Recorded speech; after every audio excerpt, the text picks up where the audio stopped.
This is Bill Newman at WHMP. And this is Buzz Eisenberg sitting in for Bill Newman, who's on the road. It's always a pleasure to be here. Good morning, Monty. Good morning, Buzz. What did you do this weekend?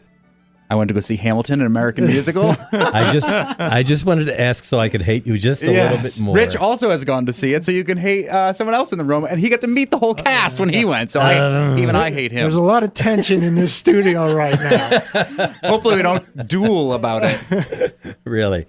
Well, it's a pleasure to be here with. I guess I should do my Robert J. Lertzema. Does anybody remember who Robert J. Lertzema was? Before my time, but I know who he is, of course. Yeah. Well, I don't have a good Robert J. Lertzema, but I am going to introduce Rich Michelson, Northampton Poet Laureate for Northampton Poetry Radio. How's that? That was very good. That was a beautiful NPR voice. Although Bill likes to make sure to mention that he's the erstwhile. The erstwhile. Yes. The current poet laureate, Mr. Donnelly, will not be happy with that introduction. But who do you have for us this morning? He thinks I'm muscling back in. So I'm actually thrilled to have for you today one of America's greatest poets, and as well, I would say, perhaps, arguably, but not arguing by me, the premier editor of American Poetry Today, who has introduced many of our great poets, Mr. Ed Ochester. Welcome.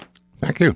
And you are coming back on the road from Bennington, heading home to Western Pennsylvania. That's right. I've been teaching at Bennington for almost 20 years now for the MFA program. So it's great to get you to stop off here. I'm going to make sure that people hear a couple of poems of yours, because usually when people are coming here, we're announcing a reading in the evening, but we were thrilled to get you to come through. Here we're announcing a Ben Exit. Right? There we go. Exit. So I want to just make sure people write this down. Your latest book, which is just out, is called Sugar Run Road. That's Sugar Run Road. And it is one of the most absolutely enjoyable books of poetry. You don't hear those sentences together as much as you should these days. It is a pleasure to read. It's funny. It's moving. And everybody, write down that title. Get a copy of this book. It's really great. And I want to start by talking a little bit about complexity in poetry. Your poems are, as we say, plain spoken. Mm-hmm. In one of the poems, maybe we'll get you to read it in a moment, you talk about complexity, not confusion, or confusion, not complexity.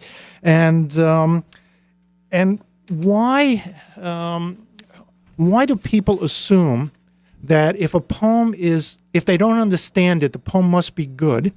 And if they understand it, it's not deep enough. Yeah. I'm not sure that everybody feels that, but I think that's the result of a certain kind of bad education, in the schools. Teachers say, let's figure this poem out. Or at least they did when I was around. And, of course, any kid in the class, I don't want to figure this out, I don't want to do that. And so there's a kind of reverse psychology in this. If I don't understand it, it may be good, but I don't like it, which is the situation of American poetry, I think, for many years, and it's too bad. Okay, well, let's start right off by reading a poem. Okay. Ed Ochester is my guest today. He's going to read a poem from his book, Sugar Run Road. Should we start out with Leaving Bennington, since you're leaving Bennington? Is that topical? It could be, except I can't find it here right now, which is difficult. It's one of those... Riding Westward, okay. Riding Westward. Going home from Bennington, sunny for a change, not so humid. Lunch in Troy, New York at the Country View Diner, where the waitress says, Happy Father's Day. Which seems odd. How does she know I'm a father? Happy Father's Day. And then I'm on the road again, leaving Troy. A piece of mechanical crap with New York plates riding my tail. A-hole. But he peels off before I hit 787. Tim and I had our usual friendly, unfriendly argument in front of the seminar. I argue for the heart, and he for his love of challenging poetry, which often means, I think, obscure, the speaker refusing to tell what he knows. I like complexity, not confusion, plain surface texture, free of mere complicatedness, and remember what Marshall wrote 2,000 years ago at the grave of a 5-year-old child. Earth weigh lightly on her slight bones, she whose footsteps barely touched the ground. You're listening to Ed Ochester on NPR Northampton Poetry Radio. I'm your host, Rich Michelson, and thank you, Ed. That was absolutely beautiful.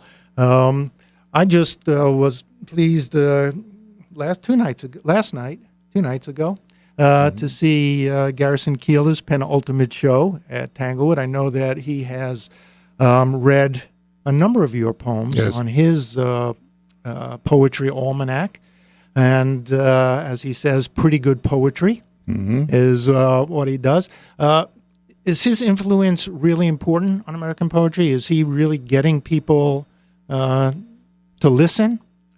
Probably not as much as he could, but he's doing something of a job. And one of the things that I notice is that in the sales of our books at the University of Pittsburgh Press, if he's reading a particular poet, you can see a noticeable uptick in the sale of books, at least with some authors. Right. So you have been the editor of the University of Pittsburgh Press since, I think, 1978? Yes. And most people would say that is the premier place to publish poetry in this country. You have A lot of alliteration there, Rich. Was that good? I'm trying to impress. You have discovered poets that have become fairly well known: Billy Collins, Sharon Olds, Ted Kuzer, poet laureate, Toy Derricotte, who started Cave Common. We've had on this show in the last couple of years a number of your poets: Alicia Ostreicher, Arthur Michael Weaver, Dean Young, Richard Blanco, and one of the amazing things about your editorialship of that series is the enormous variety of style, content, and diversity in terms of ethnicity, sexual orientation, racial makeup. In a sense, I was going to say you have your finger on the pulse of America today, but more than that, I think you've created a lot of that pulse. Did you set out to do that specifically? Yeah, I'd like to think I helped to create that pulse, if that's what we want to call it. But when I came in 78, one of the things I wanted to do, as I mentioned to you, I think before, is make the poetry series look more like America.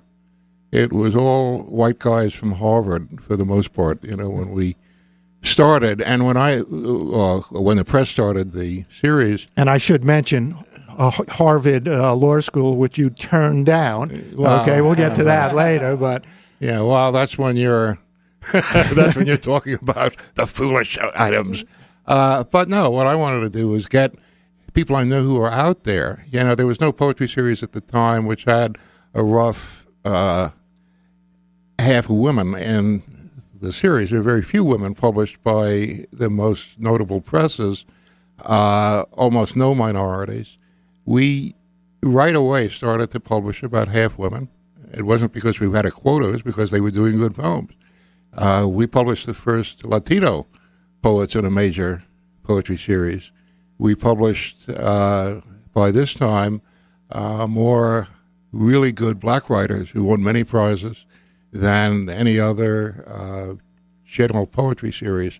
So that notion that I had at the beginning, when I started out, of making it look more like America, has been pretty well accomplished, I think. It's fun, and it's an easy ride, and we attract a lot of writers. It's a great series. Again, you're listening to NPR, Northampton Poetry Radio. I'm your host, Rich Michelson. My guest today is the renowned poet Ed Ochester. I'd like to get another poem, and since we mentioned Harvard, can we read a poem about your first teaching job? Absolutely. my first teaching job, Boston University Night School, Intro to Lit. The day after Salinger died, I remembered that class because The Catcher in the Rye was my first assignment. A novel I was young enough to believe captured all the sadness in the world. But most of my students were Boston cops, getting credits obligatory for promotion. And they hated the book. The kid's a spoiled brat. Another goddamn whiner. Use a good knock upside his head. An older Irish cop kindly told me after class, you gotta remember, these guys never had no advantages. And that Harvard book bag, it kind of makes you look like a fag. Ed Ochester reading from Sugar Run Road. Well, that captures too much of America, doesn't it? Well, So what's amazing is the wide variety of styles that you publish. And how does that affect your own writing? Because, from your first book, Dancing, what was it, Dancing with on the Edge of Knives, which was how I first came to your work, probably in the late 70s or so.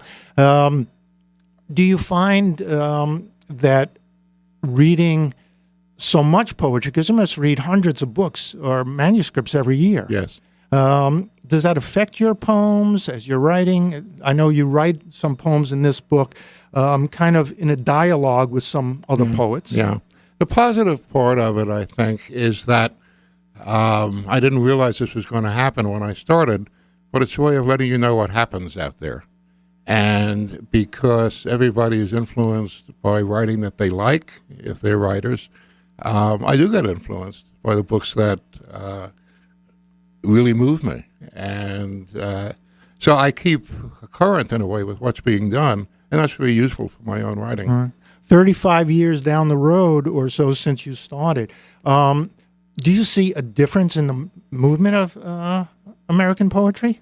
Yeah, it obviously is much less conventionally formal than it had been in the past. There's a much greater role for the speaking voice, which doesn't mean that all of the old forms have disappeared. One of our poets, for example, has a villanelle in black dialect, which has never been done very often, I think, before. So it's not the forms that have been avoided, but it's the difference in aiming for the sense of conversational speech very often, I think. Well, this is Buzz Eisenberg. I was so embroiled in the conversation between Rich Michelson and Ed Ochester that I forgot that we're supposed to break. One of the perils of being a guest host here in the Bill Newman Show. So we're going to take a break, and we'll be back with Ed Ochester and Northampton Poetry Radio. This is Bill Newman, WHMP. I don't think I'll do the Northampton Poetry Radio thing again. It's Buzz Eisenberg again. Glad to be here with Rich and his guest, Ed Ochester. Rich? So, Ed, you have twice been elected president of the Association of Writers Programs. Right. We're in a collegiate area with 5 colleges surrounding us. There's been an explosion of MFA programs, writing programs. A lot of our audience are probably in such programs or thinking of applying such programs.